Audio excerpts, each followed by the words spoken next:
Hello friends, स्वागत है आपका बी एस ऑल हैंजिंग मैथमेटिक्स सॉल्यूशन में।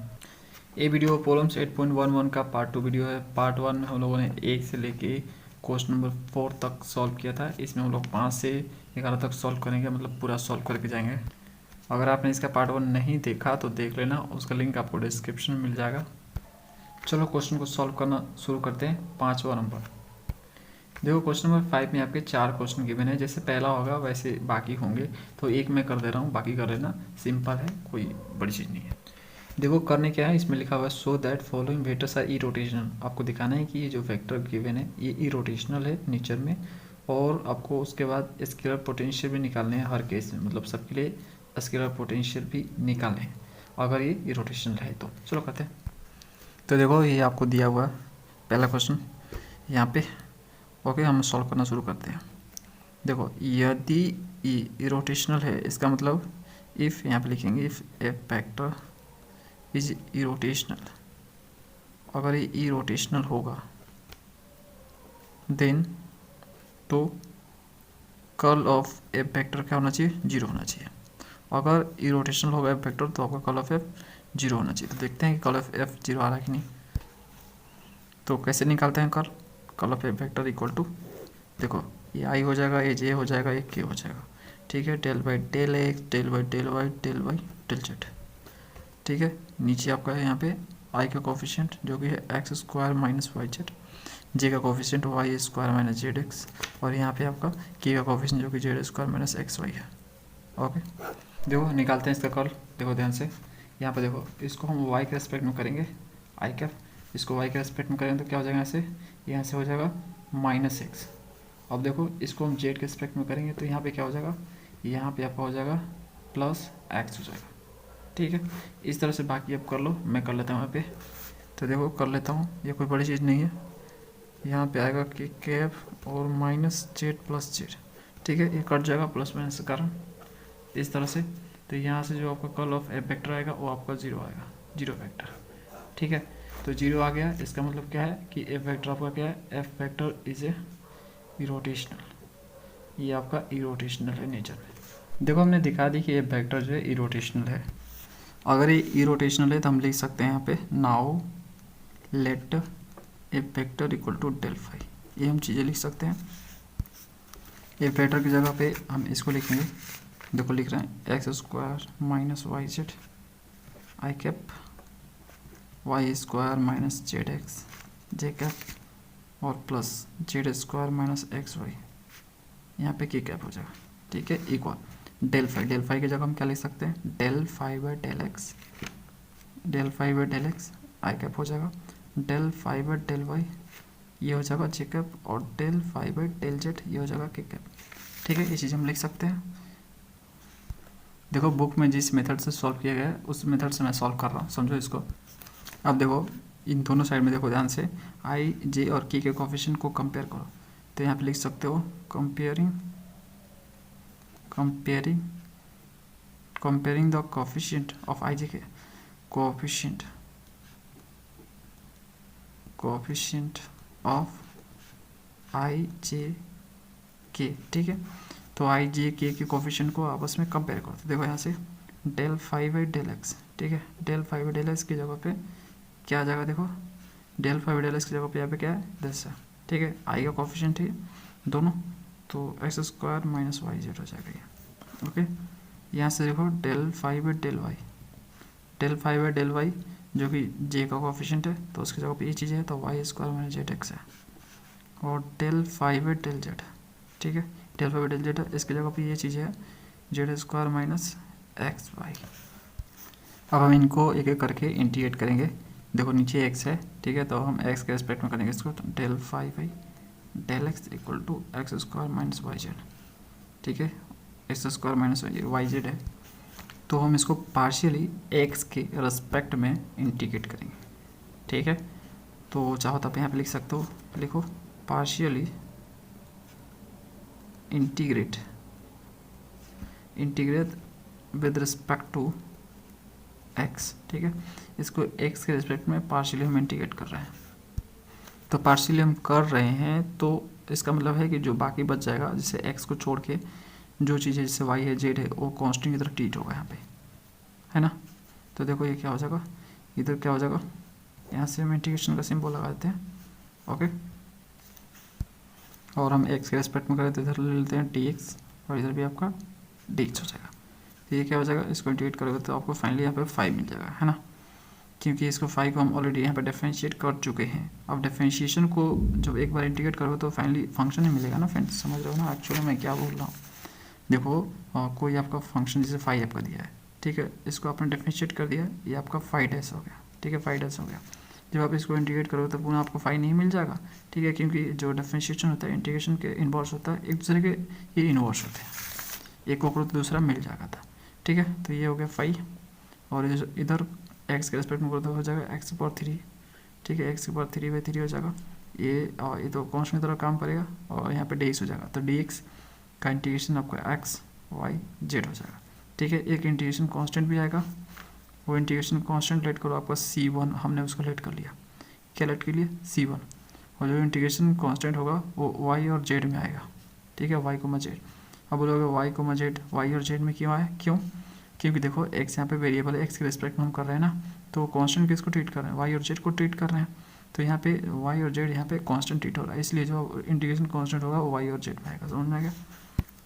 इसको आप इक्वेशन 1 बोलो। इसी तरह से आप दूसरे वाले को करो, तो देखो दूसरा वाला को मैं ले रहा हूँ यहाँ पे del 5/del y, और यहाँ पे मैं dy कर रहा हूँ, क्यों, क्योंकि मैं इसको पार्शियल y के रेस्पेक्ट में करूँगा, नीचे y है ना यहाँ पे y² - zx, ओके, और ये dy हो जाएगा। तो देखो क्या हो जाएगा, ये इंटीग्रेशन कर दोगे तो ये हो जाएगा आपका पुनः यहाँ पे 5, और इधर आपका हो जाएगा y के रेस्पेक्ट में तो y की पावर 3/3, और माइनस ये हो जाएगा y के रिस्पेक्ट में, तो ये हो जाएगा एक्स वाई जेड हो जाएगा, प्लस अब देखो y के रेस्पेक्ट में आपने किया तो यहाँ पे जेड और एक्स यहाँ पे कांस्टेंट की तरह काम करेगा, इसको हम लेते हैं इंटीग्रेशन कांस्टेंट C2, ठीक है, जो कि जेड और एक्स में आएगा, ओके। इसे बोला इक्वेशन नंबर 2। एक और है ये वाला, तो इसको कर लेते हैं यहाँ पे del 5/del z = z² - xy है, इसको करते हैं तो यहाँ पे हम ले लेंगे dz, और यहाँ पे भी हम ले लेंगे dz, इंटीग्रेशन का सिंबल दोनों साइड लगा देंगे। ये चीज़ आप लिख सकते हो, ठीक है, partial integrate with respect to x लिखा, जैसे यहाँ पे आप विद रिस्पेक्ट टू वाई लिखोगे, और यहाँ पे आप विद रिस्पेक्ट टू जेड लिखोगे, ठीक है, ऐसे लिख दोगे आप यही चीज़ को रिपीट करके, समझ में आ गया। बस यहाँ पे चेंज होगा, यहाँ पे आपका वाई है, यहाँ पे जेड, यहाँ पे एक्स, ठीक है। तो इसको करो तो ये हो जाएगा पुनः आपका 5 यहाँ पे मिल जाएगा, और इसको करोगे जेड के रिस्पेक्ट में तो जेड के पावर 3/3 हो जाएगा ये, और ये डी जेड का हो जाएगा जेड, ये हो जाएगा एक्स वाई जेड, और इंटीग्रेशन कांस्टेंट ले लेते हैं यहाँ पे C3 ले लेंगे, तो देखो यहाँ पे जेड के रिस्पेक्ट में करें तो आपका एक्स वाई यहाँ पे कांस्टेंट की तरह काम करेगा, तो एक्स वाई के फॉर्म में आएगा इंटीग्रेशन कांस्टेंट C3, ठीक है। इसी बोलो इक्वेशन नंबर 3। अब देखो फ्रेंड्स यहाँ पे ये देखो इधर का लेफ्ट साइड में देखो 5 है 5 है 5, ठीक है, ये तीनों आपस में बराबर है, इसका मतलब यही ना, तो लेफ्ट में तो बराबर दिख रहा है, राइट में बराबर दिख रहा है क्या, राइट में बराबर दिख रहा है, राइट में बराबर नहीं दिख रहा है, तो उसको हमें बराबर लाना पड़ेगा।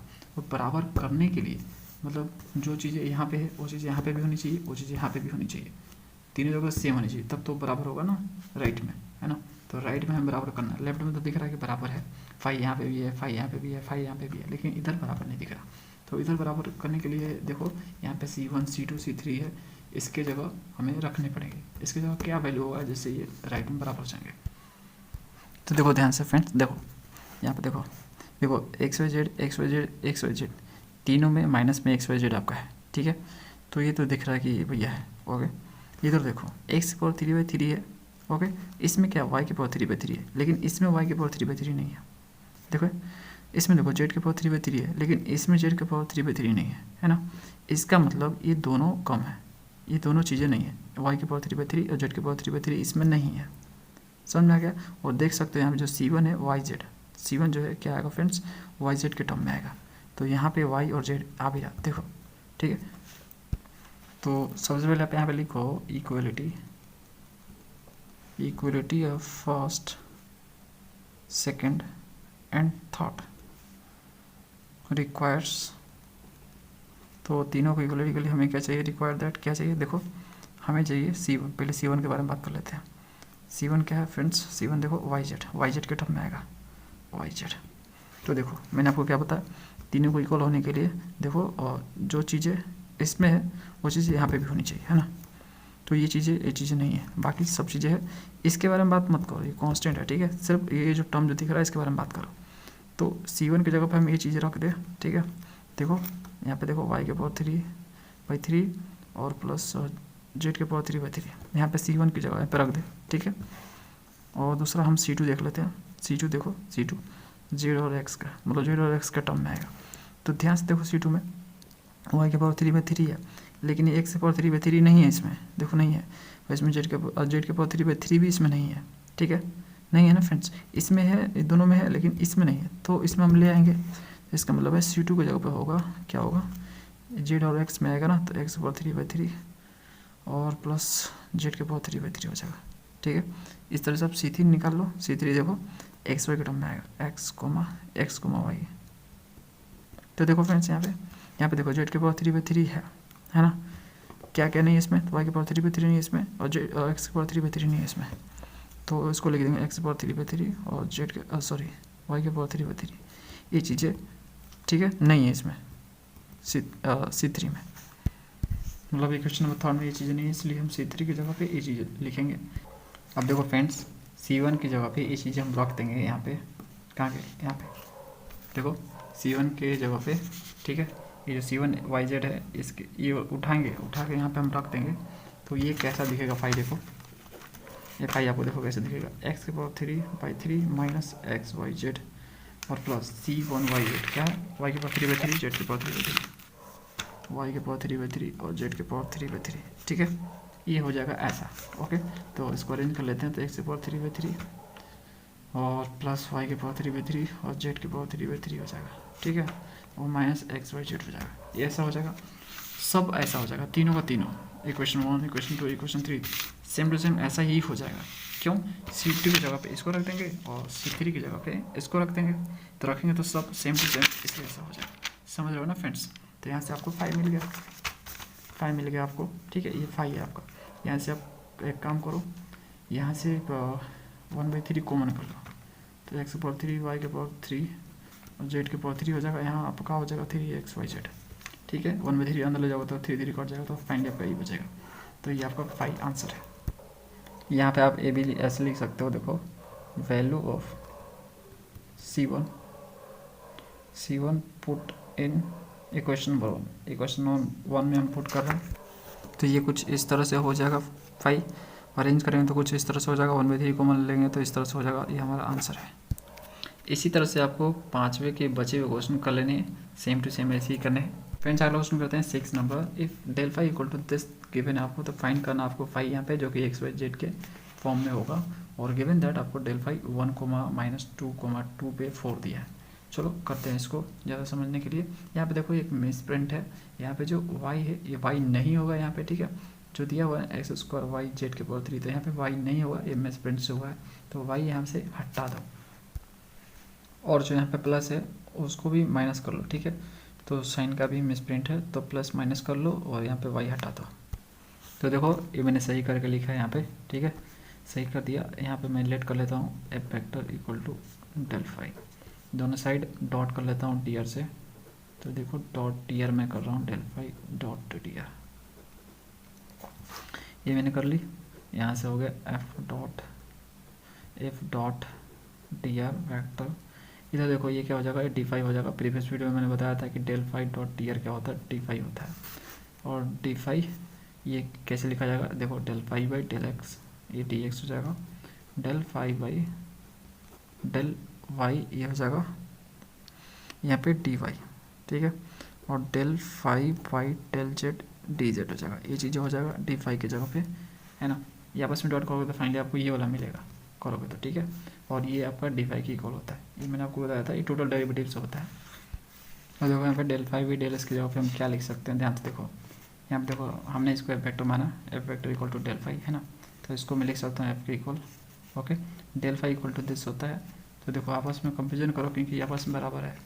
तो देखो डेल फाई डेल एक्स की जगह पे ये चीज़ें लिख सकते हैं, ठीक है, इसकी जगह पे ये चीज़ें लिख सकते हैं, समझ में आ रहा। तो हम वही कर रहे हैं यहाँ पे। तो ये हो जाएगा d phi equal to del phi by del x की जगह पे ये चीज़ें लिखेंगे 2xyz⁻³ और dx हो जाएगा ये। उसके बाद यहाँ पे देखो माइनस है तो माइनस लिखो, और डेल फाई डेल वाई की जगह पे हो जाएगा x⁻2z⁻³ हो जाएगा। ओके, और ये dy हो जाएगा। उसके बाद यहाँ पे देखो, यहाँ पे डेल फाई डेल जेड की जगह पे चीज़ें लिखो तो 3x² y z⁻³ हो जाएगा और dz हो जाएगा। ठीक है, इसको इंटीग्रेट कर दो, इंटीग्रेशन का सिंबल लगा दो सिंपली। जब इसको इंटीग्रेट करोगे तो ये फाई निकल के आ जाएगा। इसको करोगे x के रिस्पेक्ट में, dx है ना, x के रिस्पेक्ट में करोगे तो 2 और x का हो जाएगा x²/2। बाकी चीज़ें यहाँ पे कांस्टेंट के तौर पे काम करेगी, तो लिख दिया मैंने माइनस। यहाँ पे देखो dy है y के रिस्पेक्ट में, तो dy का इंटीग्रेशन y हो जाएगा, तो यहाँ पे लिखेंगे y प्लस, और इसको हमें z के रिस्पेक्ट में करने हैं तो 3x²y, ये कांस्टेंट की तरह काम करेगा। यहाँ पे z वेरिएबल हो जाएगा, तो ये हो जाएगा z⁻3/3। एक इंटीग्रेशन कांस्टेंट ले लो सी, 3 से 3 खत्म, 2 से 2 खत्म, तो फाई इक्वल टू क्या आ गया यहाँ पे x² z⁻3 माइनस यहाँ पे आ जाएगा x² z⁻3। ठीक है, और प्लस यहाँ पे क्या आ जाएगा x² z⁻3 और प्लस ये आ जाएगा। ठीक है, ये चीज़ आ जाएगा। यहाँ प्लस माइनस से एक काट दो यहाँ पे, तो एक चीज़ें बच जाएगी ये फाई x² z⁻3 और प्लस सी। ठीक है, ये आपको फाई मिल जाएगा अभी। लेकिन अभी देखो, अभी फाइनली नहीं मिला है, क्योंकि आपको फाई की एक पॉइंट पे वैल्यू दी हुई है। तो फाई यहाँ पे लिख लेता हूँ मैं, फाई क्या दिया हुआ फ्रेंड्स, फाई 1, -2, 2 = 4 दिया हुआ। फाई के इस पॉइंट पे 4 वैल्यू है। ठीक है, तो रखते हैं, तो यहाँ पे 4 हो जाएगा। फाई के जगह पे 4 पुट करना आपको। इसको निकालने के लिए दिया गया, इस जो इंटीग्रेशन कांस्टेंट से इसको निकालने के लिए दिया गया।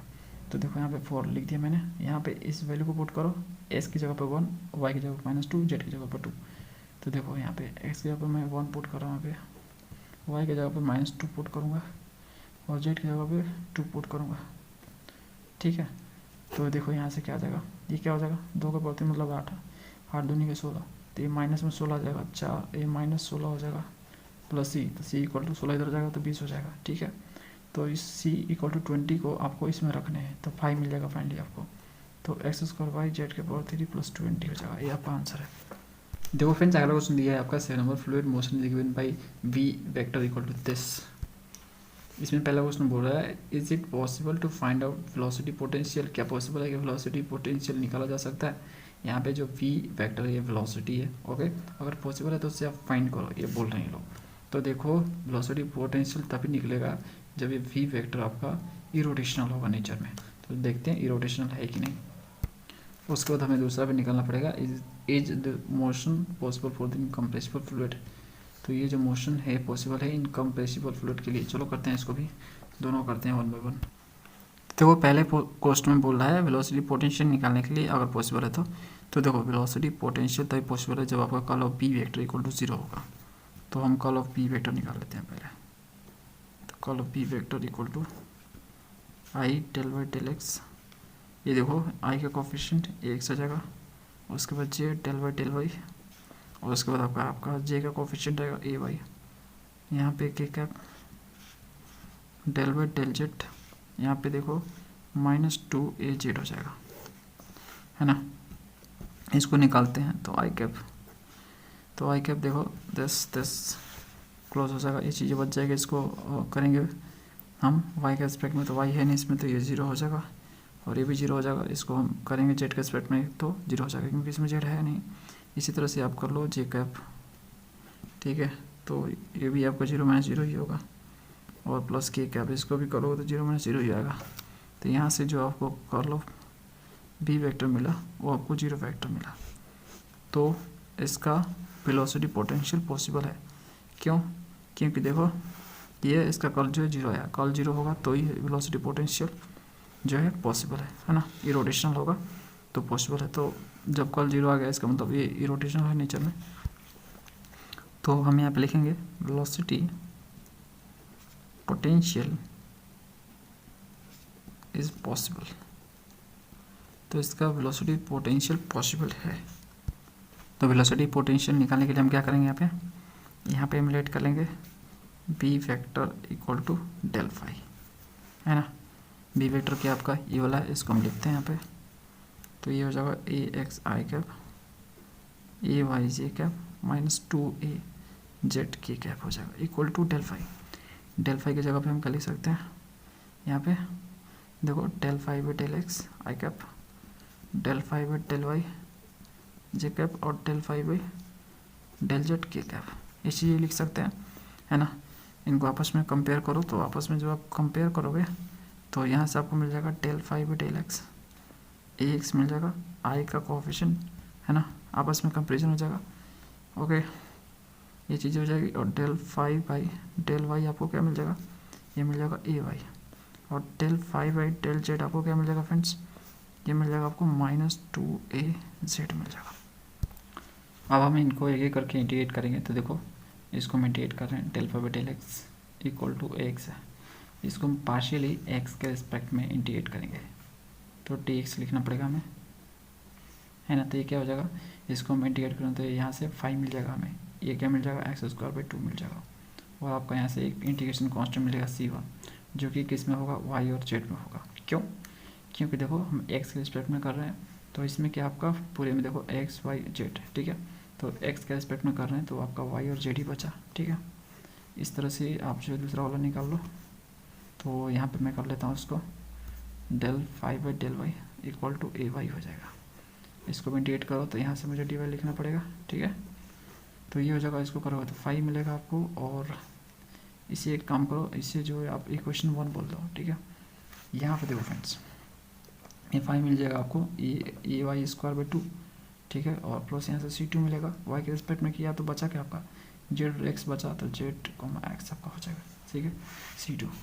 अब हम अगला कर लेते हैं, इसे हम इक्वेशन 2 बोल लेते हैं, ठीक है। अब ये चीज़ें बच जाएगी, तो del phi by del z equal to minus 2a z, इसको भी इंटीग्रेट कर लेंगे हम, ये जेड है और जेड के रिस्पेक्ट में, तो देखो क्या हो जाएगा, 5 हो जाएगा इधर, इधर आपका माइनस 2a जेड का, जेड के रिस्पेक्ट में कर रहा हूँ तो जेड का हो जाएगा जेड स्क्वायर बाई 2, 2 से 2 खत्म, तो यहाँ और प्लस आपका यहाँ से इंटीग्रेशन कांस्टेंट c3 ले लूँगा, जेड यहाँ पे है तो एक्स वाई के फॉर्म में आएगा इंटीग्रेशन कांस्टेंट c3, तो यहाँ से माइनस टू तो नहीं होगा, माइनस a जेड स्क्वायर और प्लस c3 जो कि एक्स वाई में होगा, है ना, ये आपको 5 मिल गया।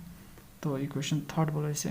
अब देखो इक्वेशन 1, इक्वेशन 2, इक्वेशन 3, ठीक है, लेफ्ट साइड में बराबर है, लेफ्ट में बराबर है 5 5 5, राइट में बराबर करने के लिए हमें c1 c2 c3 को लेने पड़ेंगे। क्या लेने पड़ेंगे, ये देखो मैं बताता हूँ। तो देखो फ्रेंड्स, यहाँ पे देखो इक्वेशन नंबर 1 में ध्यान से देखो, ये चीज़ें यहाँ पे है, ठीक है, लेकिन ये चीज़ें और ये चीज़ें नहीं है यहाँ पे, ठीक है। अगर ये चीज़ें यहाँ पे हो जाए, ठीक है, मतलब देखो समझो ऐसे मैं समझाता हूँ आपको।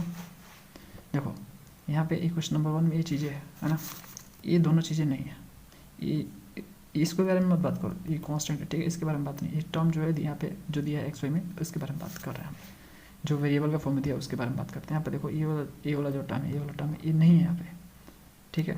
तो मैं यहाँ पे सिंपल सी बात है ना, इसको निकालने का सिंपल सा तरीका है, जो चीज़ें दूसरे वाले में, जैसे इक्वेशन 2 में, इक्वेशन 1 में जो चीज़ें है उसको छोड़ के, जो इक्वेशन 2 इक्वेशन 3 में एक कांस्टेंट वाले को छोड़ के उसी को आपको लिख देना है, या दिमाग मत लगाओ, सिंपली समझो, जो आपका इक्वेशन 1 में नहीं है कांस्टेंट को छोड़ के उसी को लिख देना, ठीक है। जैसे देखो ध्यान से, इसमें ये चीज़ें नहीं है और ये चीज़ें नहीं है, तो यहाँ पे हम जो c1 लिखेंगे, c1 किसके में, कहाँ के c1, ये रहा, क्या है y और z में है, तो देखो ये ए वाई स्क्वायर बाई 2 हो गया, और यहाँ पे आपका माइनस ए जेड स्क्वायर है, ठीक है। इस तरह से आप c2 निकाल लोगे, ठीक है, c2 आपका जेड एक्स में है, जेड कोमा एक्स, ये देखो इसमें क्या नहीं है आपका, ये वाला टर्म नहीं है और ये वाला टर्म नहीं है, तो सिंपली लिख दो इसको, तो ये हो जाएगा एक्स स्क्वायर बाई 2 और इसको लिखो minus a z square. Okay, इस तरह से आप c3 निकाल लो, c3 देखो यहाँ से एक्स वाई में होगा, तो c3 कैसे निकालोगे, तो देखो जो आपका इक्वेशन 2 में है, जैसे ये वाला चीज़ है और ये वाली चीज़ इक्वेशन 1 में, तो इसको लिख दो यहाँ पे ए एक्स स्क्वायर बाई 2 और यहाँ पे ए वाई स्क्वायर बाई 2, तो ये चीज़ें हो जाएगी, ठीक है। तो C1 C2 C3 की जगह पे ये चीज़ें होगी, हम लिख लेते हैं यहाँ पे। जैसे ही C1 C2 C3 की जगह पे हम रख देंगे, ठीक है, ये चीज़ें, तो आपस में ये बराबर हो जाएंगे, समझ रहे हो ना, आपस में ये बराबर हो जाएगी, सब में जो है सेम चीज़ हो जाएगा, ठीक है। लेफ्ट में भी वही होगा, राइट में भी वही हो जाएगा, बराबर हो जाएगा इस तरह से। तो हम लिख लेते हैं इसको। तो देखो मैंने यहाँ पे लिख दी, इसको आप पुट कर दो, put in equation number 1, okay. Equation 1 में इसको पुट कर दो आप। C1 है तो इक्वेशन 1 में पुट होगा, चाहते हो इसको भी आप पुट कर सकते हो, लेकिन आपको इसको इक्वेशन 2 में पुट करना होगा, इससे इक्वेशन 3 में पुट करना होगा, तो ये आपको 5 मिलेगा। तो देखो यहाँ से आपको 5 क्या मिल जाएगा, जब इसको C1 की जगह पे इसको पुट करोगे आप, दिखाता हूँ आपको, ये रहा C1, तो ये रहा C1, यहाँ पे पुट करोगे आप, तो देखो आपको क्या मिलेगा, 5 मिल जाएगा आपको यहाँ पे, एक्स स्क्वायर बाई 2 प्लस ये हो जाएगा C1 की जगह पे a y square by 2 minus a z square हो जाएगा, है ना। तो यहाँ से 5, अब देखो इसमें कॉमन कर लो, ए बाई 2 कॉमन कर लो, ये कॉमन तो है ही है, और 2 भी कॉमन कर लो आप, तो यहाँ से एक्स स्क्वायर हो जाएगा, और यहाँ पे वाई स्क्वायर हो जाएगा, यहाँ पे आपका हो जाएगा 2 जेड स्क्वायर, ठीक है। जब अंदर मल्टीप्लाई करोगे तो आपका 2 खत्म हो जाएगा, तो आपको यही मिलेगा, ठीक है। तो ये आपका आंसर है। देखो इसमें एक और क्वेश्चन है, इसमें एक और क्वेश्चन ये बोल रहा है, is the motion possible for the incompressible fluid. तो ये लोग बोल रहे हैं कि इनकम्प्रेसिबल फ्लूइड के लिए क्या ये मोशन पॉसिबल है। तो देखो मोशन पॉसिबल आपका तभी होता है जब आपका डेल डॉट भी 0 होता है, ओके। अगर ये 0 बिल्कुल आ जाए तो पॉसिबल है, अदरवाइज नॉट पॉसिबल। तो दूसरे वाले क्वेश्चन में आपको ये पूरी कहानी लिखनी पड़ेगी, यहाँ से लेकर यहाँ तक, ठीक है। यहाँ पे लिख के स्टॉप हो जाना। तो देखो मैंने ये कहानी लिख दी, मैंने जो आपको भी दिखाई बुक में, ठीक है। तो डेल डॉट बी 0 हो जाए तो पॉसिबल है, तो डेल डॉट बी निकाल लेते हैं हम, del dot b vector, del dot b मतलब डाइवर्जेंस ऑफ बी फैक्टर। तो डाइवर्जेंस कैसे निकलता है, जो आई का कोएफिशिएंट होता है उसको एक्स के एस्पेक्ट में, तो ये हो जाएगा ये, ठीक है। जो जे का कोएफिशिएंट था उससे वाई के एस्पेक्ट में, तो भी ए हो जाएगा, और जो आपका के का कोएफिशिएंट होता है उसको जेड के एस्पेक्ट में, तो ये 2a हो जाएगा। तो ये देखो 2a माइनस 2a कर जाएगा, 0 आ जाएगा, ठीक है। तो देख सकते हैं यहाँ पे डेल डॉट बी आपका क्या है, यहाँ पे 0 आ गया। तो जब 0 आ गया तो आप लिखो यहाँ पे हैंस द फ्लूइड मोशन, यहाँ पे मोशन होगा MOTION, मोशन इज पॉसिबल, ठीक है। ये मोशन पॉसिबल आपका होगा, ओके, क्योंकि ये सेटिस्फाई करता है इसको। अगला क्वेश्चन देखो 8 नंबर, so that vector field defined by a vector equal to this is irrotational, ये इरोटेशनल है, हमें सो दैट करने हैं, and find its velocity potential. उसके बाद आपको वेलोसिटी पोटेंशियल भी निकालना है, चलो करते हैं। तो देखो फ्रेंड्स यहाँ पे पहले हम दिखा लेते हैं कि ये इरोटेशनल है, ठीक है। तो इरोटेशनल दिखाने के लिए हमें क्या करना होगा, कॉल ऑफ एफ 0 करना पड़ेगा, मतलब I mean call of F 0 होगा तभी आपका इरोटेशनल होगा ये। तो देखो कॉल ऑफ एफ वेक्टर पहले निकाल लेते हैं। तो यहाँ पे देखो कॉल ऑफ एफ वेक्टर निकालने के लिए हम ऐसा लिखते हैं डिटरमिनेंट फॉर्म में, ओके। ये आपका 10 10 और 23 है, ठीक है। नीचे इसको हम निकाल लेते हैं, डिटरमिनेंट इसका निकाल लेते हैं। तो जब हम इसका डिटरमिनेंट निकालेंगे तो हमें ये चीज़ें मिलेगी, है ना। और ये प्लस माइनस का आपस में काट जाएगी, तो उधर से आपका यहाँ पे 0 वेक्टर आएगा, ठीक है। तो 0 आ गया, इसका मतलब क्या, एफ वेक्टर आपका इरोटेशनल है, ठीक है। इरोटेशनल है तो हम यहाँ पे वेलोसिटी पोटेंशियल निकाल सकते हैं। तो हम लेट कर लेते हैं f vector equal to del phi, ये आपका एफ वेक्टर हो गया लेफ्ट में, और डेल फाई आपका राइट में हो गया, ओके। तो आपस में इनको कंपेरिजन करो, ठीक है, कंपेयर कर लो। तो देखो 10 और 10, ठीक है। आई के कोफिशिएंट आपस में कंपेयर हो जाएंगे, और इस तरह से जे के और तरह से के। तो पहले हम आई का जो कोफिशिएंट है उसका आपस में कंपेयर करते हैं, 10 इक्वल टू 10 हो जाएगा, ठीक है। इसको हम कर देते हैं इंटीग्रेट पार्शियली एक्स के रिस्पेक्ट में, ठीक है। तो हम इसको एक्स के रिस्पेक्ट में पार्शियली कर रहे हैं इंटीग्रेट, तो इधर से हमें 5 मिल जाएगा, इधर से क्या मिलेगा होता, हमें एक्स के रिस्पेक्ट में करना है, तो ये हो जाएगा एक्स वाई साइन जेड हो जाएगा, ठीक है। देखो डी एक्स इसमें मल्टीप्लाई होगा, डी एक्स का इंटीग्रेशन हो जाएगा जो कि एक्स होगा, x y sine z, sine x का हो जाएगा यहाँ पे कॉस एक्स, ओके, लेकिन वो प्लस हो जाएगा, समझ मेरा। साइन का इंटीग्रेशन माइनस कॉस एक्स होता है, प्लस हो जाएगा। और यहाँ से आपका C1 एक इंटीग्रेशन कांस्टेंट आ जाएगा, जो कि किस में आएगा, एक्स के रिस्पेक्ट में करो तो बचा आपका वाई और जेड बचा, ओके। इसे आप इक्वेशन 1 बोलो। अब देखो दूसरा वाला del phi by del y, तो देखो del five by del y क्या होगा यहाँ पे, इसको अभी नहीं लिखते हैं, चलो दूसरे पेज पे करते हैं, इसमें नहीं आएगा। एक काम करते हैं, del five by del y देखो 10 ये एक इसके इक्वल होगा, है ना, x sign z plus 2y/z। तो देखो del five by del y आपका इसके इक्वल हो गया, इंटीग्रेट करो वाई के रिस्पेक्ट में। ओके, तो इधर से मिलेगा आपको 5। ओके, इधर देखो फ्रेंड्स क्या मिलेगा, इधर हम वाई के रिस्पेक्ट में कर देते, इधर एक्स वाई हो जाएगा ये, और ये साइन जेड हो जाएगा, और इसका हो जाएगा 2y/z है ना यहाँ पे y/z, तो y के रिस्पेक्ट में करें तो y² 2 और z हो जाएगा। और C2 आपका इंटीग्रेशन कांस्टेंट, y के रिस्पेक्ट में करें तो बचाएगा आपका xy, तो यहाँ पे xy लिख दो, सॉरी xz होगा ना, y के रिस्पेक्ट में करें तो xz ही बचेगा, तो xz हो जाएगा, 2 से 2 खत्म, तो यहाँ से 5 आपका हो जाएगा xy साइन जेड प्लस यहाँ पे क्या हो जाएगा y² z plus C2 x, z। इसी क्वेश्चन 2 बोलो। अगला इसमें है डेल फाइव डेल जेड ये इक्वल होगा इसके x y cos z plus y square. तो देखो मैंने यहाँ पे इक्वल कर दी, अब मैं इसको इंटीग्रेट करूँगा, चलो यहीं पे कर लेता हूँ डी जेड। ओके, ये हो जाएगा 5, इधर जेड के एस्पेक्ट में करो तो ये हो जाएगा एक्स वाई, तो कांस्टेंट की तरह काम करेगा इसमें, कॉस जेड का हो जाएगा साइन जेड, वाई के सॉरी जेड के एस्पेक्ट में करें तो यहाँ पे हो जाएगा y² Z, integration constant C3, Z के एस्पेक्ट में करें तो बचाएगा आपका एक्स वाई, बचा तो एक्स वाई लिखते हैं यहाँ पे। इसी आपकी क्वेश्चन 3 बोलो।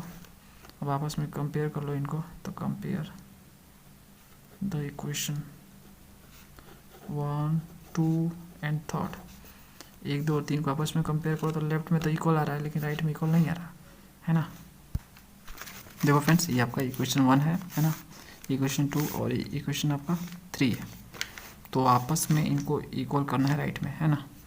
तो देखो क्या करना होगा हमें, देखो x y sine z, x y sine z, x y sine z, ये तो है तीनों में, तो इसके बारे में नहीं सोचना है हमें, किसके बारे में सोचना है तो देखो ध्यान से, इसमें देखो y² जेड है, इसमें y² जेड है, इसमें y² जेड है नहीं है, ठीक है नहीं है, तो C1 yz y और z में ही होगा, yz ये बता रहा है कि yz में ही आपका कांस्टेंट आएगा। तो देखो इसमें क्या नहीं है फ्रेंड्स, y² जेड नहीं है, देखो y² जेड इसमें है लेकिन इसमें नहीं है, तो y² जेड यहाँ पे आ जाएगा, ठीक है। और क्या नहीं है इसमें, ठीक है, तो देखो और क्या नहीं है इसमें, तो ऐसा कुछ नहीं दिख रहा जो इसमें नहीं है, सिर्फ यही था जो इन दोनों में था, इसमें नहीं था इक्वेशन 1 में, है ना, यही था ना फ्रेंड्स। अब हम बात कर लेते हैं C2 के, तो देखो C2 के है आपका, ये रहा C2, ठीक है, एक्स और जेड का है, ठीक है, एक्स जेड में आएगा। तो देखो फ्रेंड्स क्या होगा, तो ध्यान से देखो, तो देखो फ्रेंड्स इस इक्वेशन 2 में देखो ध्यान से, इसमें ऐसा कौन सा है जो इक्वेशन 1 और 3 में है लेकिन इसमें नहीं है, तो देखो ये चीज़ें इसमें भी है, इसमें भी है, इसमें भी है, इसमें भी है ना, ये वाली चीज़ नहीं है, cos x नहीं है इसके पास, तो यहाँ पे लिखो cos x, ठीक है।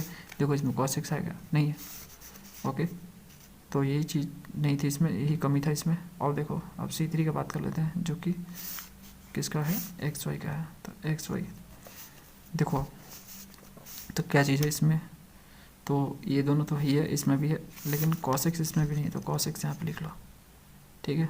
तो इन दोनों में cos x नहीं था और C1 में आपका y² जेड नहीं था, तो यहाँ पे मैंने लिख दी C1 C2 C3, ठीक है। अब इसको आप पुट कर दो, पुट इन किस में, फर्स्ट में, इक्वेशन 1 में पुट करो, C1 को 1 में पुट करना है, और चाहो तो आप C2 को भी 2 में पुट करके ला सकते हो आंसर, तो किसी एक को ले लो इसमें से, तो मैं इसको 1 में पुट करता हूँ C1 की जगह पे, तो देखो ये आपका है, ठीक है, दिख रहा है आपको, ये आपका इक्वेशन 1 है, तो इसमें C1 की जगह पे मैं पुट करूँगा y² जेड, तो देखो क्या हो जाएगा, ये 5 इक्वल टू हो जाएगा x y sine z plus cos x plus C1 ये है C1 वाई जेड, इसकी जगह पे हो जाएगा y² जेड हो जाएगा, ये आपका आंसर है। अगला क्वेश्चन देखो 9 नंबर, so that a vector equal to 10 दिया है, इस कंजर्वेटिव फील्ड है, ठीक है, find function phi so that f vector equal to del phi है, also find the work done in moving in object this field from this से लेकर this point तक। तो पहला तो हमें दिखाना है कंजर्वेटिव है, दूसरा हमें फाई निकालना है, तीसरा हमें इस पॉइंट से लेकर इस पॉइंट पे जाने में कितना वर्क डन हुआ ये निकालना है। चलो करते हैं 3 क्वेश्चन इसमें। तो देखो आपको पहले कंजर्वेटिव दिखाना है, तो कंजर्वेटिव होने के लिए कर्ल ऑफ ए वेक्टर आपका 0 होना पड़ेगा। तो चेक करते हैं कर्ल ऑफ ए वेक्टर इसका। तो यहाँ पे हम कर्ल निकाल लेंगे इसका, कैसे निकालते हैं आपको पता ही है, ठीक है, डिटरमिनेंट्स निकालते हैं। तो देखो यहाँ पे हम यहाँ पे निकालेंगे इसको, तो इसका डिटरमिनेंट जब निकालेंगे तो हमें ये मिलेगा, यहाँ पे कट जाएगा तो 0 आ जाएगा, तो यहाँ से कर्ल ऑफ ए वेक्टर आपका 0 आ गया। तो ये वेक्टर आपका कंजर्वेटिव हो जाएगा, क्यों? क्योंकि आपका 0 आ रहा है। ओके, अब देखो आपका ये दिया हुआ है vector equal to del phi आपका दिया हुआ है ना, इसके ज़रिए हम वर्क डन निकालेंगे। तो देखो फ्रेंड्स,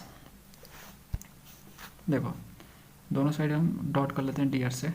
तो देखो a vector dot d r vector, और यहाँ से del phi dot d r हो जाएगा। ओके, इधर आप छोड़ दो a vector dot d r. देखो इनको आपस में डॉट करोगे तो ये डी फाई के इक्वल आते हैं टोटल डेरिवेटिव से। ओके, समझ रहे हो ना आप, इसको आप कर लेना। ओके, मैंने आपको प्रीवियस वीडियो में बताया चीज़ कि इसको डॉट करोगे तो आपको d5 मिलता है। यहाँ से देखो मैं आपको बता भी देता हूँ, यहाँ पे देखो जब इसको आप डॉट करोगे तो आपको क्या मिलेगा, यहाँ पे आपको मिलेगा del five del x d x, del five del y d y, और del five del z d z मिलेगा। ये चीज़ें मिलेगा आपको। ये एक्चुअल में क्या है, आपका d5 है, इसलिए मैंने यहाँ पे d5 लिखा है। तीनों आपस में बराबर होंगे, है ना। अब देखो d5 डेल फाइव है डेल एक्स और डेल फाइव डेल वाई और डेल फाइव डेल जेड की जगह हम क्या लिख सकते हैं, यहाँ पे हम लिख सकते हैं दिस, ठीक है, ये लिख सकते हैं।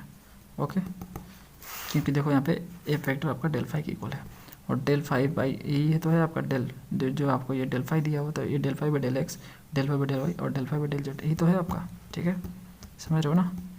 यहाँ पे देखो मैं बताता हूँ आपका डेल फाइव होता क्या है। देखो यहाँ पे डेल फाइव आपका क्या होता है, del five by del x I cap होता है, del five by del y आपका यहाँ पे जे कैप होता है, और del five by del z आपका यहाँ पे के कैप होता है ना।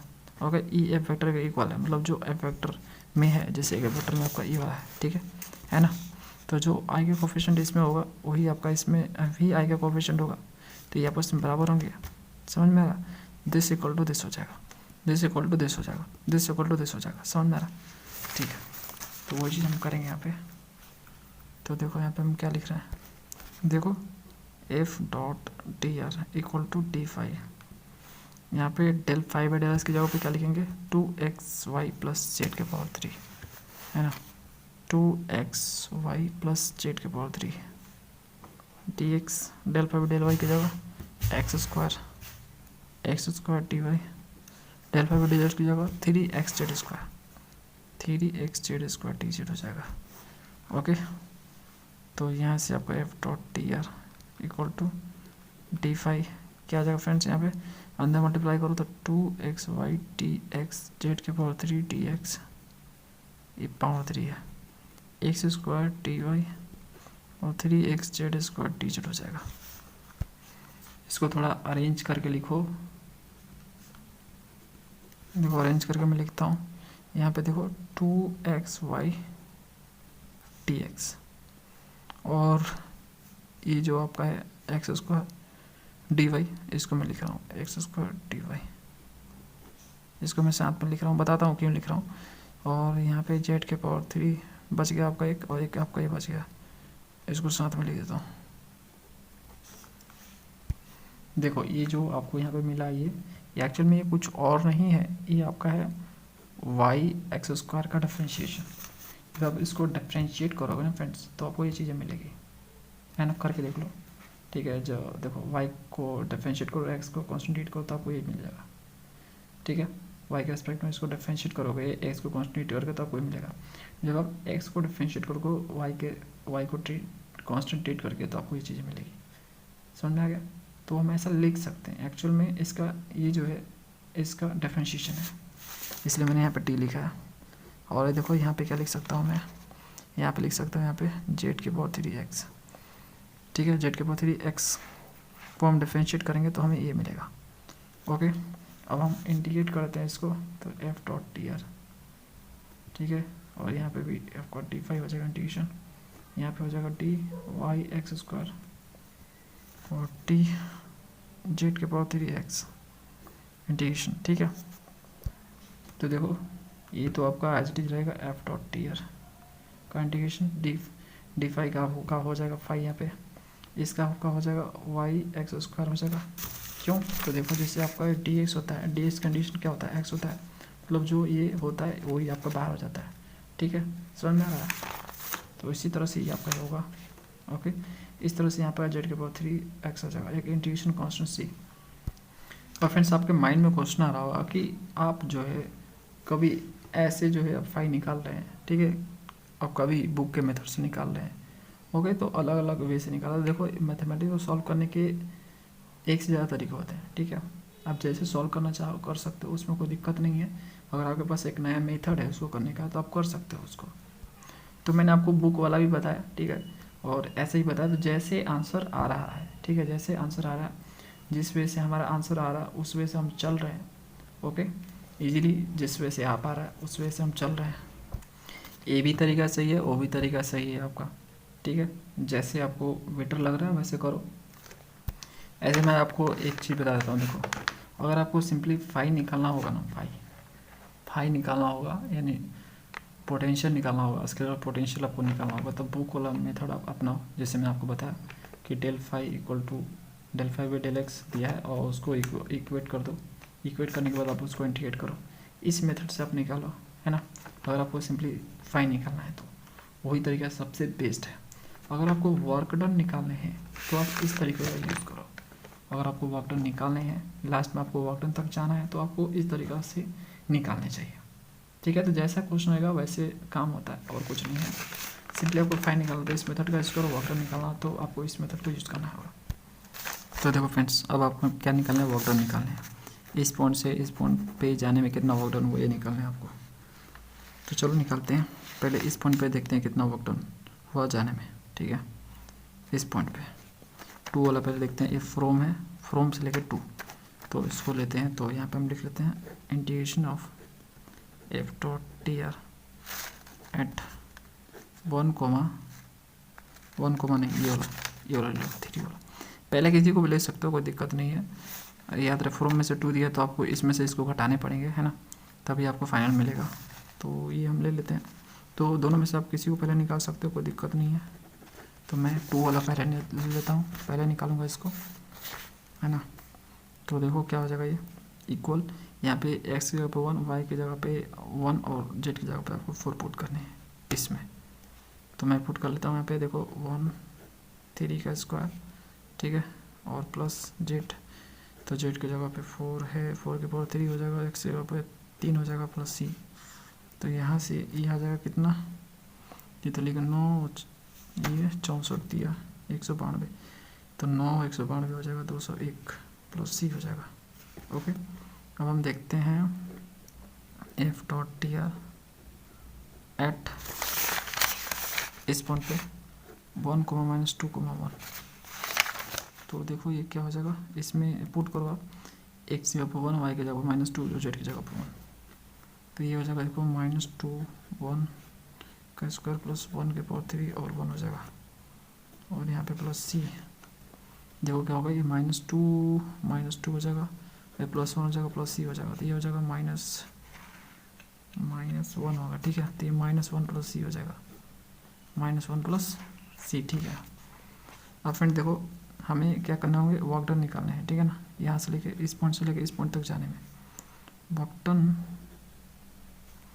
फ्रॉम 1 कोमा -2 कोमा 1 से लेके 3 कोमा 1 कोमा 4 तक जाने में कितना वर्क डन हुआ ये हमें निकालने हैं। तो देखो फ्रॉम से 2, तो 2 में से फ्रॉम को हम घटाते हैं, तो 201 प्लस c आया है आपका, देखो, और माइनस ये आपका आया है फ्रॉम -1 प्लस c। तो 201 प्लस c माइनस में हो जाएगा +1, और ये -c हो जाएगा, c कट जाएगा, 201 और 1 कितना हो जाएगा, 202 हो जाएगा। तो इतना आपका वर्क डन आएगा। फ्रेंड्स अगला क्वेश्चन देखो 10th नंबर, if f vector equal to this आपको गिवन है, तो आपको ABC फाइंड करने हैं। इस तरह की कॉल ऑफ एफ फैक्टर आपका 0 है, ठीक है, ये आपको गिवन है। कॉल ऑफ एफ फैक्टर आपको 0 दिया हुआ है। कॉल ऑफ एफ फैक्टर 0 का मतलब है फ्रेंड्स, यहाँ पे देखो कॉल ऑफ एफ फैक्टर 0 का मतलब है यहाँ पे जीरो आई, ठीक है, जीरो आई कैप, जीरो जे कैप और जीरो के कैप, ये आपको गिवन है, इसका मतलब ये। ओके, ठीक है, तो ये आपको गिवन है और इसकी हेल्प से आपको क्या निकालना है, ABC का मान निकालना है। तो चलो निकालते हैं, उसके बाद आपको फाई भी फाइंड करने हैं, so that f vector equal to del phi. तो चलो इसको करते हैं 2 क्वेश्चन इसमें। तो फ्रेंड्स आसान है ये करना, ठीक है, सिंपली ये वेक्टर आपको जो गिवन है उसका आप कॉल निकालो। तो देखो मैं कॉल में इसको लिख रहा हूँ, डिटरमिनेंट में ही कॉल होता है आपका, ठीक है, डिटरमिनेंट में ही कॉल निकलता है। तो ये आपका हो गया है, इसको आप निकाल लो तो दिस इक्वल टू दिस हो जाएगा आपका, मतलब इसको आप निकालो तो आपको ये मिलेगा। मैंने आपको बताया कॉल ऑफ ए वेक्टर मतलब ये चीज़ होता है, जीरो आई कैप प्लस जीरो जे कैप प्लस जीरो के कैप, ठीक है। तो इसको आप जो आपस में जो आई का कोफिशिएंट है, जो जे का कोफिशिएंट है, जो के का कोफिशिएंट है, आपस में इक्वेट करो। तो देखो जीरो इक्वल टू दिस हो जाएगा, इक्वेट करोगे तो c plus one equal to zero, तो c equal to minus one. इसको आप जो इसके साथ इक्वेट करो तो देखो ये माइनस अंदर जाएगा तो इसको माइनस कर देगा, इसको प्लस कर देगा, तो minus c plus a equal to zero, a equal to one. इस तरह से ये b minus one equal to zero होगा तो बी इक्वल टू वन आ जाएगा। तो यहाँ से वैल्यू आ जाएगी a equal to one, b equal to one, c equal to minus one. ये आपका राइट है वैल्यू, ठीक है। बुक में कुछ और दिया है उसको, ठीक है, सही कर लेना, यही आपका राइट आंसर होगा। अब देखो जो ये वैल्यू आई है a equal to one, b equal to one, c equal to minus one, इसको आप इसमें पुट करो, ठीक है, ए बी और सी की जगह पे इसको आप पुट करो। तो पुट करने के बाद आपको यहाँ पे एफ वेक्टर मिल जाएगा कुछ इस तरह से, देखो मिल गया आपको। F vector equal to del phi आपको दिया है ना। तो एफ वेक्टर इक्वल टू हम ए लिख देंगे इधर लेफ्ट में, डेल फाई इक्वल टू हम ए लिख देंगे राइट में, आपस में इक्वेट कर लेंगे। Del phi by del x की जगह पे इसको इक्वेट करेंगे, इसको इंटीग्रेट करेंगे, जैसे हम फाई निकालते हैं कितने बार हमने किया यहाँ पे, ठीक है। तो देखो इसको एक्स के रिस्पेक्ट में हम इंटीग्रेट करेंगे दोनों साइड, तो इधर हो जाएगा आपका फाई, इधर आपका ये हो जाएगा C1 वाई जेड में हो जाएगा। क्यों? क्योंकि एक्स के रिस्पेक्ट में करें तो वाई जेड आपका यहाँ पे कॉन्स्टेंट की तरह टीट होगा, ठीक है। इक्वेशन 1 बोला इसको। इसी तरह से आप दूसरा वाला ले लो, del phi by del y, इसके साथ इक्वेट हो जाएगा, ठीक है। इसको आप जो वाई के रिस्पेक्ट में कर लो तो आपको इधर राइट में इधर मिलेगा ये चीज़ें और लेफ्ट में पाई हो जाएगा। इक्वेशन 2 बोलो। सेम इसी तरह से इसको कर लो, del phi by del z 10, ठीक है। तो ये हो गया, इसको जेड के एस्पेक्ट में करोगे तो आपको फाइनली ये मिल जाएगा। इसे इक्वेशन 3 बोलो। इक्वेशन 1, 2 और 3 को आपस में कंपेयर करो। देखो यहाँ पे कि C1 की जगह पे आप क्या रखोगे कि राइट में इक्वल हो जाए, लेफ्ट में तो इक्वल दिख रहा है 5 5 5। राइट में इक्वल करने के लिए आपको C1 को क्या लेना चाहिए, तो उसके लिए सिंपल सा मेथड है कि आपको जो ऐसे दिखना है कि ऐसे दिखना है आपको, C1 आपको वो लेना है इसमें जो आपको C2 C3 में दिख रहा है, जो लेकिन C1 में नहीं है, ठीक है। और टर्म यहाँ पे देख लो, सिंपली आपको ढूंढना है टर्म कि वो कौन सा टर्म है जो इसमें नहीं है, इक्वेशन 1 में नहीं है, इक्वेशन 2 और 3 में है। तो जो आपको मिल जाए उसको सिंपली आप लिख दो। तो ये टर्म मिला मुझे दोनों को देखकर, ठीक है। इसमें ये टर्म नहीं था तीनों, तो इसको मैंने उठा कर लिख दी। ओके, इस तरह से आपको इक्वेशन 2 में देखने हैं कि कौन सा ऐसा टर्म है जो नहीं है और इक्वेशन 1 और 3 में है, तो उसको उठा कर लिख देना आपको, सिंपली से इसको कर लेना। ये कोई बड़ी चीज़ नहीं है, ढूंढने वाली काम है इसमें, ठीक है। ठीक है फ्रेंड्स, इस तरह से ढूंढ लेने हैं आपको, C3 लिख रहने हैं ढूंढ के, तो इसको लिख लो आप सिंपली। आप ये जो वैल्यू है आपका C1 का, इसको आप इक्वेशन 1 में पुट करो, इसमें 1 में पुट करो C1 की जगह पे। तो जैसे ही पुट करो तो आपको मिल जाएगा कुछ इस तरह से, इसको अरेंज करके लिखोगे तो आपको ये मिल जाएगा। तो ये आपका आंसर है। बुक में जो आंसर दिया आपका सिंपली यहीं पे जाकर स्टॉप कर दिया, मतलब ठीक है, ए बी और सी का वैल्यू निकाल के छोड़ दिया। ओके, तो हमने यहाँ पे एक एक्स्ट्रा काम कर लिया, क्योंकि बुक में दिया हुआ था कि आपको 5 ही निकालना है, तो निकाल लिया हमने, ठीक है। अगला क्वेश्चन देखो 11 find the constant a so that b vector is a conservative vector field होगा वेयर, यहाँ पे बी वेक्टर इक्वल टू आपको 10 दिया हुआ है। तो आपको ए निकालना है, इसमें जो कांस्टेंट ए है वो आपको फाइंड करना है, ठीक है। और निकालने के लिए यहाँ पे दिया हुआ है कि जो भी वेक्टर वो कंजर्वेटिव है, ठीक है। तो कंजर्वेटिव है, इसका मतलब कॉल इसका क्या होगा, 0 के इक्वल होगा। कॉल ऑफ बी क्या होगा, 0 के इक्वल होगा। उसकी हेल्प से जैसे अभी किया ना क्वेश्चन 10th नंबर, वैसे इसको करने हैं। Calculate its scalar potential, scalar potential यहाँ पर निकालना है, ठीक है, मतलब सिंप्लीफाई निकालना है। वर्क डन भी निकालना है, मैं मूवी पार्टिकल फ्रॉम दिस से लेकर दिस पॉइंट तक। चलो करते हैं, इसमें 1 2 3 क्वेश्चन है। तो देखो सबसे पहले हमें ए निकालना है, ठीक है, जो ए दिख रहा है ए निकालना है हमें, निकालते हैं ये। उसके लिए इसमें दिया गया है कि जो भी वेक्टर वो कंजर्वेटिव है, तो कंजर्वेटिव का मतलब होता है कॉल ऑफ बी वेक्टर 0 होना चाहिए, है ना। तो कॉल निकाल लेते हैं इसका, तो हम यहाँ पे लिख दिए कॉल निकाले, तो फाइनली मुझे ए मिला। ओके, और कॉल ऑफ बी आपका 0 के इक्वल होगा। तो देखो 0 आई +0 के हम जीरो वेक्टर को लिख सकते हैं इस तरह से। ओके, अब देखो हम इसको इक्वेट करेंगे, हमें ए निकालना है तो कोई भी एक ले लेते हैं, ठीक है, इसको छोड़ के, क्योंकि इसमें 0 0 है तो उसको लेने से कोई फ़ायदा नहीं है, तो इसको ले लो चाहे इसको ले लो, ठीक है। इसको लेके आप जो 0 के साथ इक्वल करो, चाहे इसको लेके आप 0 के साथ इसको इक्वल कर लो, तो मैं इसको ले रहा हूँ, ठीक है। तो देखो मैंने इसको ले लिया यहाँ पे, अब इस माइनस को अंदर ले जाऊँगा तो कुछ इस तरह से हो जाएगा, माइनस हो जाएगा दोनों, ठीक है। इसको आप इधर जाओगे तो प्लस हो जाएगा, जेड स्क्वायर कट जाएगा, यहाँ से आपका ये माइनस अंदर जाएगा तो ये इसको माइनस कर देगा, इसको प्लस कर देगा, इक्वल टू 3 हो जाएगा। यहाँ पे माइनस अंदर जाएगा तो प्लस हो जाएगा, इक्वल टू आपका 4 हो जाएगा। ए का मान आ गया 4। अब इस 4 को आप इसमें पुट करो, जब ए की जगह पे 4 है उसको इसमें आप पुट करोगे तो आपको बी वेक्टर आपको फाइनली मिल जाएगा। तो बी वेक्टर आपको मिल चुका है, ठीक है। रखने के बाद इसमें फ्रेंड्स आप रखोगे तो मिल जाएगा, कोई बड़ी चीज़ नहीं है इसमें, ठीक है। सिंपली आप 4 पुट कर दो, जैसे 4 पुट करोगे तो आपको ये मिलेगा बी वेक्टर, ठीक है। जहाँ जहाँ ए है वहाँ पर पुट करने के बाद अब देखो f vector equal to del phi हम लिख सकते हैं, क्योंकि कंजर्वेटिव है तो कंजर्वेटिव है तो एफ वेक्टर आपका डेल फाई के इक्वल होगा। दोनों साइड हम डॉट कर रहे हैं डी आर से, जब इसको हम डॉट करेंगे डी आर से तो ए डी फाई के इक्वल आएगा, ये मैं आपको बता चुका हूँ कितनी बार, ठीक है। और इसको डॉट करने के बाद फाइनली आपको ये मिलेगा। ओके, यहाँ पे देखो डेल फाई डेल एस की जगह पे जो आई का कोफिशिएंट है इसको मैं लिखूँगा, जो डेल फाई डेल वाई इसकी जगह पे इसको लिखूँगा जे का कोफिशिएंट, डेल फाई डेल की जगह इसको लिखूँगा मैं के का कोफिशिएंट का, ठीक है। तो मैंने इसको लिख दिया यहाँ पे, इसको अंदर मल्टीप्लाई करो तो आपको ये मिल जाएगा, इसको अरेंज करके लिख दो, ठीक है। इस तरह से मैंने पेयर बना ली, ठीक है, देख सकते हो। अब देखो फ्रेंड्स यहाँ पे ये देखो एक्चुअल में क्या है 2x² वाई का ये डिफरेंशिएशन है। जब आप 2x² वाई का डिफरेंशिएशन करोगे x और y के रिस्पेक्ट में, ठीक है, तो आपको फाइनली यही मिलेगा। जब इसको आप डिफरेंशिएट करोगे तो आपको ये मिलेगा, इसलिए मैंने यहाँ पे डी लिखा। इसको आप डिफरेंशिएट करोगे तो आपको फाइनली ये मिलेगा, मतलब सॉरी इसको डिफरेंशिएट करोगे तो आपको ये मिलेगा। ओके, तो इस तरह से मैं इसकी जगह पे ये चीज़ें लिख सकता हूँ, इसकी जगह पे ये चीज़ें लिख सकता हूँ। अब मैं इंटीग्रेट कर दूंगा, ठीक है, दोनों साइड में देख सकते हो इंटीग्रेशन लगा दी यहाँ पे, ये डी फाई है फ्रेंड्स, डी फाई का इंटीग्रेशन आपका 5 हो जाएगा, इसका ये एज इट इज़, ठीक है। इसमें छेड़छाड़ मत करो, ये चीज़ हमें निकालनी है, अभी वर्क डन निकालना है, this is the work done. Okay, और इसको करोगे तो इसको जब आप इंटीग्रेट करोगे तो आपको ये मिल जाएगा, जो टी के अंदर है ये जो चीज़ है वो बाहर आ जाएगी, ये भी बाहर आ जाएगी, ठीक है, प्लस सी कॉन्स्टेंट। ओके, अब देखो फ्रेंड्स ये चीज़ आपको मिल गया, f dot T r equal to this मिल गया। अब देखो आपको वर्क डन निकालना है, 2 पॉइंट आपको गिवन है, ठीक है, वो आपको पॉइंट है यहाँ पे 2 पॉइंट है, तो ये दिया हुआ है 1, 2, -3 से लेके आपको जाना है किस पॉइंट तक 1, -2, 2 इस पॉइंट तक जाना है। तो इस पॉइंट पे वर्क डन, इस पॉइंट पे वर्क डन निकालो। तो पहले मैं इस पॉइंट पे वर्क डन निकाल रहा हूँ, तो इस पॉइंट पे निकालूंगा, मतलब एक्स की जगह पर 1, वाई की जगह पर -4 और जेड की जगह पर 2 पुट करूँगा इसमें।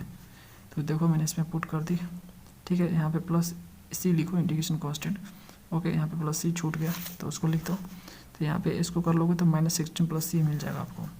इस तरह से आपको दूसरे वाला पॉइंट, इस पॉइंट पे आपको वर्क डन निकालना है। तो इसको आप जो है इसमें पुट करो एक्स वाई जेड की जगह, तो आपको ये मिल जाएगा यहाँ पे प्लस सी, ठीक है। उसके बाद जो इसमें इसको आप सिंप्लीफाई करते हो आपको फाइनली ये मिलेगा 31 प्लस सी मिल जाएगा आपको, ठीक है। अब देखो फ्रेंड्स वर्क डन निकाल लेते हैं, moving particle from this point से लेकर दिस पॉइंट तक। तो हमें फाइनल में से इनिशियल घटाना पड़ेगा, तो ये रहा फाइनल, ये रहा इनिशियल, तो फाइनल इतना आया था, देखो यहाँ से इस पॉइंट पे इतना आया था, और इस पॉइंट पे कहाँ गया फ्रेंड्स, तो देखो यहाँ पे इस पॉइंट पे, ठीक है, इस पॉइंट पे आपका ए वाला आया था। तो फाइनल में इनिशियल घटाएंगे तो इसमें से दिस घटाएगा तो ये इतना आ गया, सी से सी खत्म, आपको इतना मिलेगा 16 में से 37, ठीक है। दोनों को आपको जोड़ना पड़ेगा तो -47 आपका आएगा। बुक का आंसर देखोगे तो आपका +47 दिया है, ओके, तो जो कि सही नहीं है, मिसप्रिंट हुआ होगा, माइनस नहीं दिया उसमें, तो ये आपका राइट आंसर है। इस तरह से फ्रेंड्स आपको वर्क डन निकालना हो तो आप इस मेथड का यूज़ करोगे, दोनों साइड डॉट कर लोगे डी आर से, ओके। अगर आपको वर्क डन नहीं निकालने हैं तो जो बुक का मेथड है, जैसे मैंने आपको बताया था 5 निकाला, वैसे आप निकालोगे, ठीक है। तो फ्रेंड्स ये था कंप्लीट सोल्यूशन प्रॉब्लम 8.11। मिलते हैं नेक्स्ट वीडियो के साथ, नेक्स्ट प्रॉब्लम के साथ। Thanks for watching.